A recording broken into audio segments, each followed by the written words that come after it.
चमड़े का मोज़ा होना चाहिए, आम जुराबों पर मसा नहीं है, ये बात जहन में रखना। बाज़ लोग आम जुराबों पर भी मसा कर लेते हैं और उसको शरीयत का जुज़ समझते हैं, ये शरीयत का जुज़ नहीं है। मैं इसके साथ एक जुमला मज़ीद आपकी खिदमत में समझाने के लिए कहता हूँ। मौज़ों पर मसा के लिए ये बात आप जहन में रखना कि हुज़ूर पाक सल्लल्लाहु अलैहि वसल्लम की तरतीब और तरीका आ रहा है, तो इस तरीके पर हम इसके कायल हैं।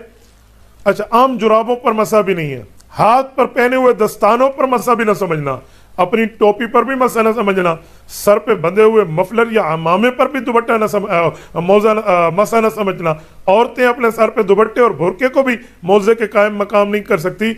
इसलिए इन तमाम मामलात को इसको वाज़ेह आपने बड़े सगीर पाको हिंद के अंदर जाहिलीन जो जाहिल मौलवी हैं इनको ये बयान करते हुए हमेशा सुनते आ रहे हैं कि जुराबों के ऊपर मसा नहीं होता।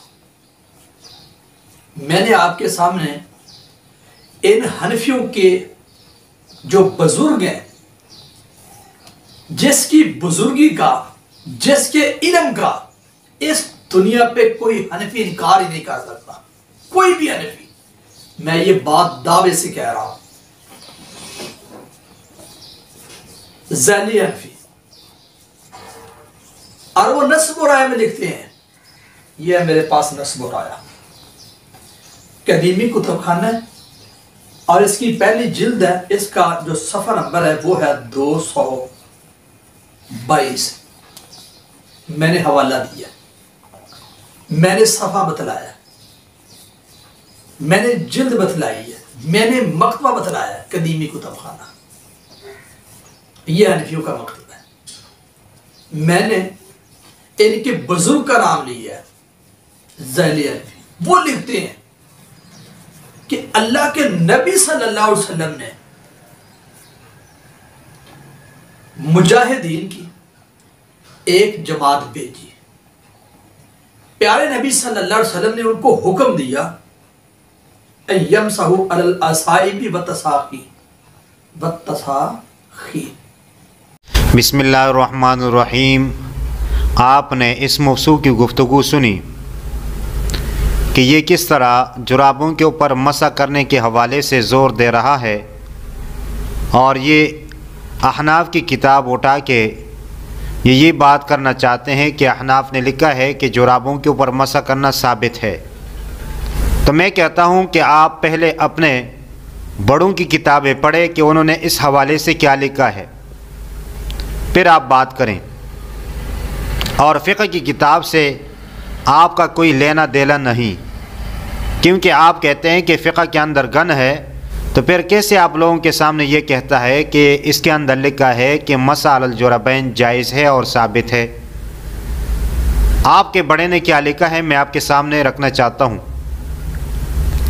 ये किताब है फतावा नज़ीरिया और इसके मुसन्निफ़ है हज़रत मौलाना सैयद नज़ीर हुसैन देहलवी, जो कि आपके शेखुल कुल थे। इस किताब जिल्द नंबर 1 सफ़ा 327 से लेकर 334 तक इस पर मौसूफ़ ने तफसीलन गुफ्तगू की है, जिसका मैं आपके सामने खुलासा पेश करने जा रहा हूँ। इन्होंने एक जवाब के अंदर कहा कि मसा अलल जुरबैन के ऊपर कोई दलील नहीं है। फिर आगे कहा कि जो जवाज़ के कायल हैं उनका इस्तिदलाल 3 चीज़ों से है, हदीस मरफू से, और नंबर 2 सहाबा के अफ़आल से, और नंबर 3 क़ियास से। हदीस मरफू के हवाले से इन्होंने कहा कि वह हदीस तो ज़ईफ़ है, जिसको इमाम तिरमिज़ी रहमहुल्लाह ने हसन सहीहुन कहा है, लेकिन ये हदीस ज़ईफ़ है। और कहा कि इमाम मुस्लिम रहमहुल्लाह ने इसको ज़ईफ़ लिखा, ज़ईफ़ कहा।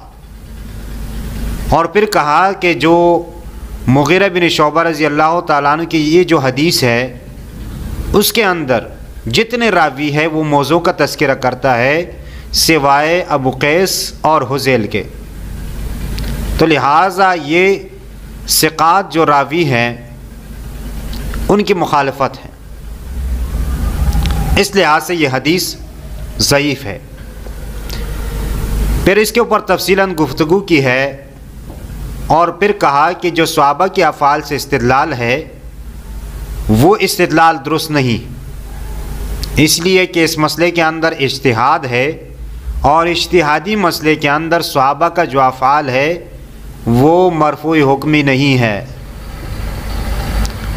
اور قیاس کے حوالے سے بات کی کہ قیاس یعنی اس کو موضوع کے اوپر قیاس نہیں کر سکتے، اس لیے کہ قیاس کے اندر جو علت ہوتی ہے وہ علت منصوصہ کا ہونا ضروری ہے، اور جہاں ہمیں پتہ نہیں کہ اس کے اندر علت کیا ہے، اگر ہم ایک علت بنائیں گے اور حقیقت میں کوئی اور ہو تو اس لحاظ سے قیاس بھی اس کے اندر نہیں چلے گا۔ اور صفحہ نمبر 334 پر پھر جو خلاصہ لکھا وہ یہ لکھا کہ اس کے اوپر کوئی دلیل نہیں ہے، نہ کتاب اللہ سے، نہ سنت سے، نہ اجماع سے اور نہ قیاس سے، تو لہٰذا آپ ایسا کریں، یہ جو آپ کے شیخ کی کتاب ہے اس کے حوالے سے آپ بات کریں، یا تو آپ کہیں کہ واقعی اس کے اوپر کوئی دلیل نہیں ہے، یا آپ یہ کریں کہ لوگوں کو بتا دیں کہ جس طرح فقہ کے اندر گن ہے اسی طرح اس کتاب کے اندر بھی گن ہے، یا آپ یہ بتائیں کہ جس طرح فقہا قرآن و حدیث وحی کے خلاف باتیں کرتے ہیں اور لکھتے ہیں، اسی طرح ہمارے اس بڑے نے بھی قرآن و حدیث کی مخالفت کر کے یہ کتاب لکھی ہے، اور یا یہ کرے کہ آپ اس کتاب کو جلا دیں اور کہہ دیں کہ یہ کتاب قرآن و حدیث کے خلاف ہے اس لیے اس کو جلانا چاہیے۔